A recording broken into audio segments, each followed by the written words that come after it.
Okay, here we are again.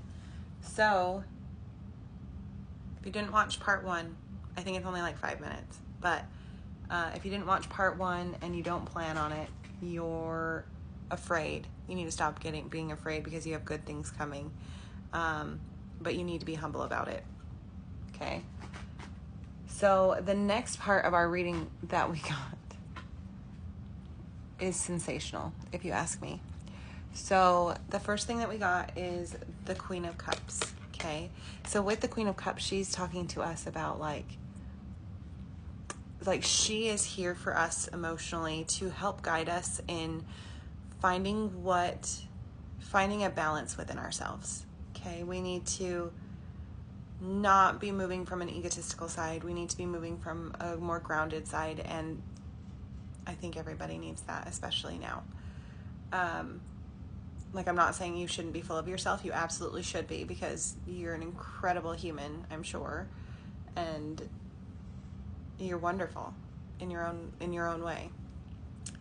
555 is going to be a very big thing for you guys. If you see those angel numbers, if you follow angel numbers or anything like that, like 555 is really big with this reading, because we literally got the 5 of Swords, the 5 of Wands, and the 5 of Cups literally right in a row together.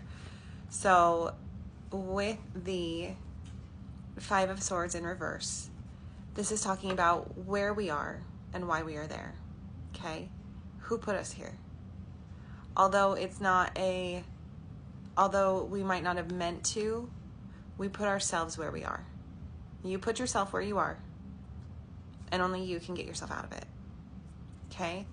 So with this one, you may not have even recognized that you were putting yourself into a space. Like maybe you were just trying to break up a fight, or so. Sorry, it cut me off there. But the point I was making with the 5 of Swords in reverse is you put yourself in the situation you're in, whether that's intentional or not. Okay. We already know that we are strong. We already know you're strong. You can get yourself out of it. Okay. With the 5 of Wands coming out as well, it is saying that we have great things coming, and when they are given to us, it's not guaranteed that it's going to stay phenomenal, because it's our choices, our situations that we are putting ourselves in. Okay. That is going to help make or break these beautiful abundances that are coming our way. Okay. With those 2 5s, like I said, we got the third 5 here, which is the 5 of Cups. And the 5 of Cups is a hard card, but it's a hard situation, but it is okay. You will survive it. You've survived everything else. You'll survive this too.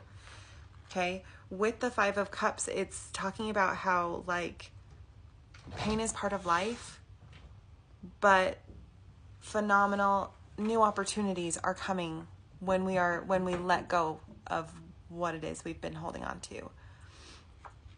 To follow that up, we got Temperance. Okay. And Temperance is a phenomenal placement within the major arcana. I don't know if you know. If you don't, here's a mini lesson on the major arcana. Temperance is set in between death and the devil. Okay? Because she is the limbo between what was, who we were, who you were, and who you are to become. Okay? I'm not saying that you're going to become a devil. That is not at all what that means. What it means is that after death, you have to go through a learning period, a patient and gentle learning period.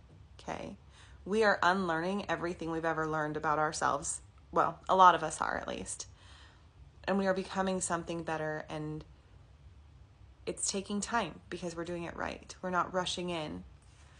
But with this, the last one that we got for this pull is the 8 of Cups. Okay? The 8 of Cups. And shoot, hold on. So sorry. We decided to have a party over on the table, so that's cool. So where we've had all of these together, it just, for me at least, it is a confirmation that fucking tarot is amazing, and the universe is always with us, okay? Because where it's saying that we're in this limbo period, we're trying to learn, we're trying to recognize that we put ourselves into a shitty situation, or maybe it's not a really shitty situation, but in a situation that we don't want to be in anymore. We are making the decisions to change it up. We have to learn to let go, okay? We have to be able to experience the pain in order to grow, okay? So now we are learning how to experience the pain in order to grow, right? So we're doing this. And with the Eight of Cups, it's beautiful because it's saying, like, there is no shame in having to put your ego aside, okay? There is no shame whatsoever when it comes to being able to say, look, I fought for this. I not only fought for this, I abandoned certain people to make sure that this would work out because I had to be right. But here I am, standing in all of my grace and humility to say I was wrong. Or not even I was wrong, but it didn't work. It's okay. There is no shame in being your truest, authentic self and accepting responsibility and saying, hey, I made the wrong choice. Or, hey, this choice that I thought was for me, it wasn't. Those who are truly meant to be with you, your friends, your coven, your family, if they are meant to stay within your growth, like, they will be there. And that is a very hard pill to swallow, especially if you felt like you were alone for so long because of the choices you were making and people didn't understand, or because you didn't reach out, or whatever. Like, whatever that case is, once you let go of your ego, we have to let go of our ego. We have to let go of our ego in order to say, look, it didn't work out. I'm not okay, or maybe I am, but I want to get back on the right track.